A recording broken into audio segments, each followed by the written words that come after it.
Assalamu alaikum wa rahmatullahi wa barakatuh. May the peace and blessings of the Almighty be upon one and all.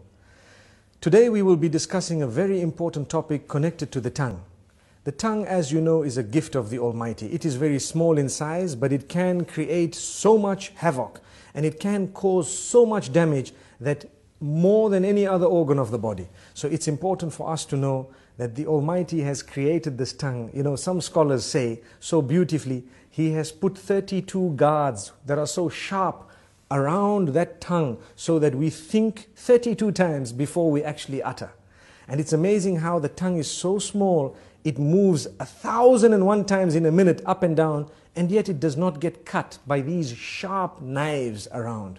This is the gift of the Almighty. So consider it a gift. Use it as a gift. And the reason we say this is to concentrate more on a specific department of the use of the tongue, and that is when it comes to those we mix with, beginning or starting with our wives, our husbands, our family members, our relatives, and then those we interact with, our friends, and so on.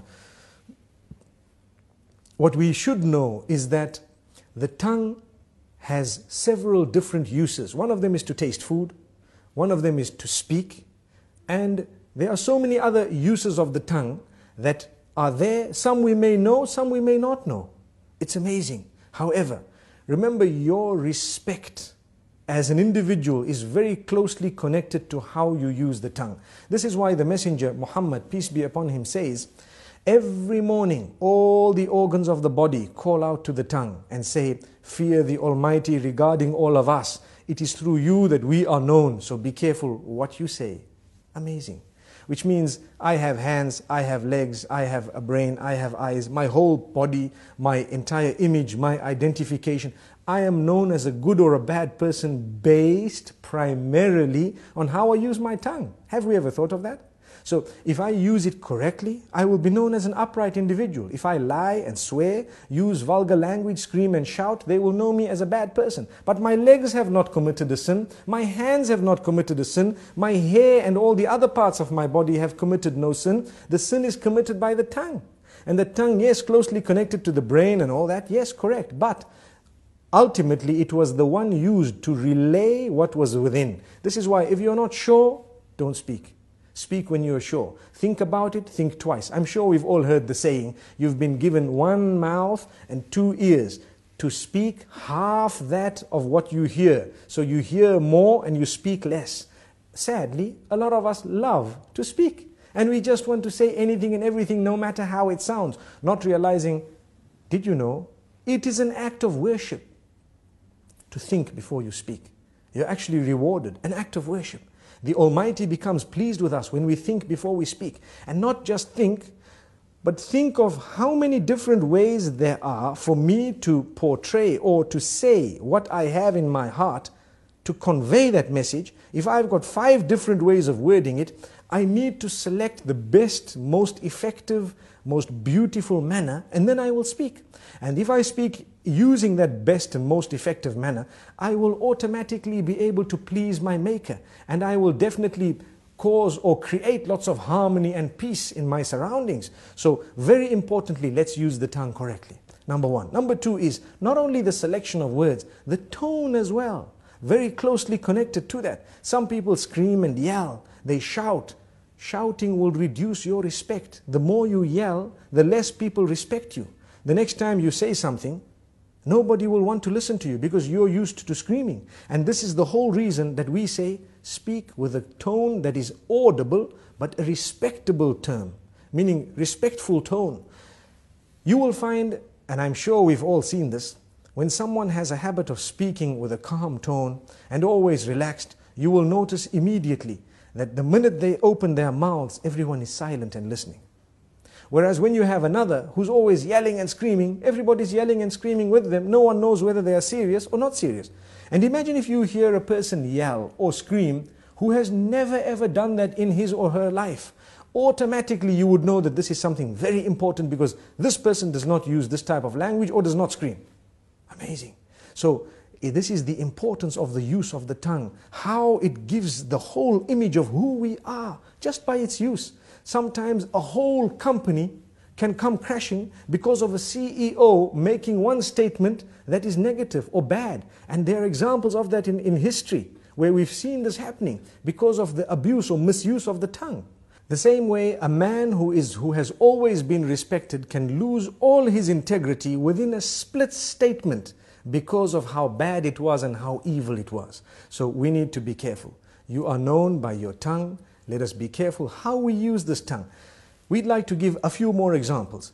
Within the home, it is an act of worship to say words, to create the words and to utter words that will bring about a smile on the faces of your children and family members, your spouse primarily.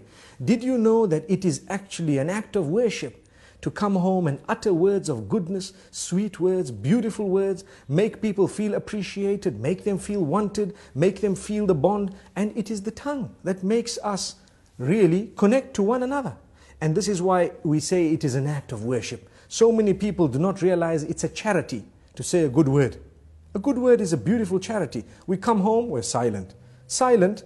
Being silent is something that's not good, especially when it comes to those who are waiting for you to say something of your own family. A good word. Yes, when there is a problem, you might want to remain silent for a moment. If you think that that is the best way of solving the problem for now, you might want to speak a little bit later. But even when you choose to speak, say the best words. This is from the messenger, may peace be upon him. And we always tell people charity begins at home. Sometimes we are very careful of our tongues outside the door. Whereas when it comes to in the home, those who work for us, those who live with us, those who are the closest to us in terms of family and so on, they are so worried of us opening our mouths because every other word is a swear word. Every other word is a lie. Every other word is a word which is derogatory, defaming, which is disrespectful, which causes hurt and harm. Why should we do that? A good Muslim will never utter words that are hurtful to others. There is no need to do that. Even if you disagree, if you disagree with someone, you do not need to utter words that are hurtful to them, belittling them, making them feel like they are not worth it. Sometimes maybe the good statement from your mouth might actually make them change their minds and come on to what you had because you were so good. You came forward so beautifully. This is the religion. This is what we have been taught. Now let's ask ourselves, do we as Muslims really follow these teachings? We call ourselves Muslims. A lot of the times we swear so much that even those who are not Muslim are embarrassed. And it gives the wrong image of the teachings of the beloved messenger. May peace be upon him. And may the peace be upon all the other messengers. We shouldn't be doing this because we have the responsibility of portraying the correct image of the teachings of the Almighty. And these teachings primarily begin with a good tongue. The messenger, when he was sworn, he did not swear back. He never swore back. The swear words never came out of his mouth. He says, a true believer is not he who is vulgar, is not he who speaks hurtful statements, is not he who lies, is not he who utters words that are hurtful to people, words that are incorrect, unjust. So we need to learn from this. Let us learn to be honest, tell the truth.